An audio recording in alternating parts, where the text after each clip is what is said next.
Mengasihi Tuhan artinya kita nggak boleh kompromi dengan dosa. Kedua, kita nggak boleh mengasihi daging. Hari ini, percayakan hidupmu kepada Tuhan. Yakinlah Tuhan tidak pernah permalukan.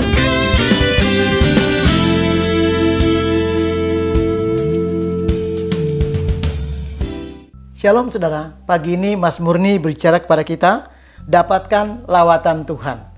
Saya yakin itu menjadi doa kita, menjadi kerinduan kita semua. Saya percaya kita mungkin berkata, saya tidak mau ketinggalan. Saya mau mengalami lawatan. Makanya dalam setiap KKR, dalam setiap ibadah, ada orang-orang yang rindu duduk di depan. Ada orang-orang yang ingin mengalami lawatan, impartasi daripada surga. Saudara, itu terjadi dimanapun. Ketika hati kita haus, lapar akan perkara surga, Dia akan nyatakan. Tergantung apa yang kita rindukan. Kalau kita mau mendapatkan lawatan Tuhan, saudara, kita mesti mengerti apa yang kita rindukan hari ini. Apa yang kita inginkan. Mari kita lihat di dalam Amsal pasal 1 ayat 11. Mas Murni pagi ini bicara kepada kita. Jikalau mereka berkata, marilah ikut kami, biarlah kita menghadang darah, biarlah kita mengintai orang yang tidak bersalah dengan tidak semena-mena. Saudara, apa yang kita akan dapatkan kalau kita rindukan lawatan Tuhan, kita mau dapatkan lawatan Tuhan, maka kita tidak boleh mengikuti hal-hal yang di luar firman Tuhan. Ini ada orang-orang yang haus perkara yang sia-sia.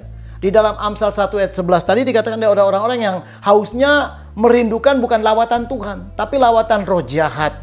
Keinginan untuk membunuh, berbuat dosa, berbuat jahat. Berbeda saudara. Kita bukan orang-orang seperti itu. Kalau saudara dan saya sebagai anak Tuhan, maka kita merindukan lawatan Tuhan. Lawatan Tuhan bisa terjadi ketika kita tidak kompromi dengan dosa. Lawatan Tuhan bisa terjadi ketika kita menjauh dari hal-hal yang dilarang oleh firman Tuhan. Dan saya mau beritahu saudaraku, lawatan Tuhan itu bisa terjadi. Yang pertama poinnya adalah ketika kita punya gairah. Jadi gairah hati kita menentukan. Lihat tadi, orang-orang ini gairahnya menentukan untuk berbuat jahat. Amsal 1 ayat 11 tadi, orang-orang ini menentukan untuk melakukan perkara-perkara yang justru dilarang sama Tuhan, dibenci sama Tuhan. Apa yang menjadi passion kita hari ini, apa yang menjadi kerinduan kita, itu menentukan saudara. Ketika kita rindukan pemulihan, maka kita dapatkan berkatnya. Ratapan 5 ayat 21. Firman Tuhan berkata demikian. Bawalah kami kembali kepadamu ya Tuhan, maka kami akan kembali. Baharuilah hari-hari kami seperti dahulu lagi. Wah, ini kerinduan, ini gairah yang ingin kembali kepada Tuhan. Dia bilang, baharui kami. Kami rindu seperti yang dulu lagi. Dia mau kembali pada kasih yang mula-mula. Dia mau mengalami lawatan Tuhan yang hebat. Bukankah roh Tuhan, firman Tuhan berkata bahwa roh Tuhan pada akhir zaman dicurahkan dengan begitu dahsyat. Bahkan hujan akhir lebih dahsyat daripada hujan awal. Saudara, hujan akhir 2 kali lipat saudara. Itu sebabnya ketika engkau punya gairah, hatimu itu menentukan. Ketika engkau ingin diperbarui, ingin mengalami lawatan, dimanapun kau tinggal dan berada, apapun yang menjadi pergumulanmu, saya percaya lawatan surga terjadi di sana. Tuhan selalu nyatakan keperkasaannya. Tuhan menyatakan kedahsyatannya. Itu menjadi milikmu, orang-orang yang rindu mengalami lawatan Tuhan, mengalami revival daripada surga, mengalami kebangunan rohani. Saudara, Tuhan justru suka mencari orang-orang yang haus, yang rindu akan lawatan Tuhan. Bagaimana hati kita itu menentukan. Hausnya seperti apa? Haus kepada perkara dunia atau perkara-perkara surgawi? Haus saudara, kalau engkau haus seperti rusa yang merindukan mata air, maka itu adalah hari kemenangan, hari keberkatan buat saudara. Yang kedua, bagaimana kita dapatkan lawatan Tuhan? Yaitu alihkan pandangan kita harus kepada Tuhan, jangan kepada yang kegelapan. Lihat di dalam Amsal 11 Amsal 1 ayat 11 tadi. Ini orang-orang yang memandang kejahatan, orang-orang yang memandang orang-orang harus dibinasakan, orang-orang yang memandang sesuatu kesalahan-kesalahan orang. Jangan saudara, hari ini, pagi ini kita belajar Mas Murni adalah alihkan pandanganmu kepada Tuhan. Jangan melihat yang sia-sia, pandang surga. Surga punya jawaban, surga punya mujizat, surga punya kemampuan yang hebat. Jangan pandang sekelilingmu, engkau akan stres. Jangan pandang manusia dan semua, engkau akan berkata, mati aku tidak mampu. Tetapi kalau engkau pandang Tuhan, dahsyat, ajaib.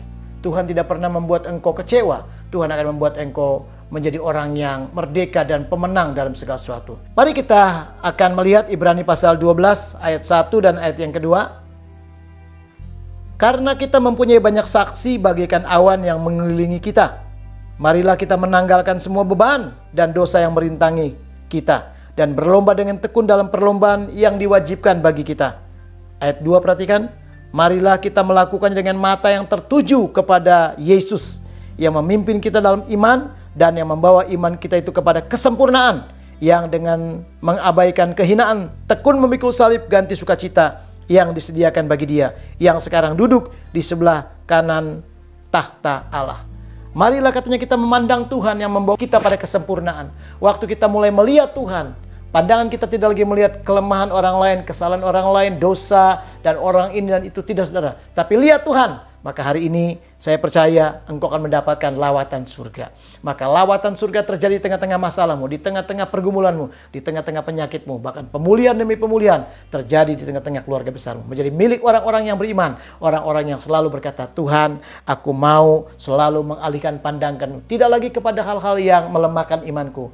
Tapi aku melihat Tuhan, aku melihat surga. Tuhan selalu bersama kita ketika kita rindukan hal itu. Dan saya percaya kabar baiknya adalah, saudara, maka engkau akan melihat lawatan-lawatan Tuhan terjadi dalam banyak hal. Tuhan memberkati kita semua.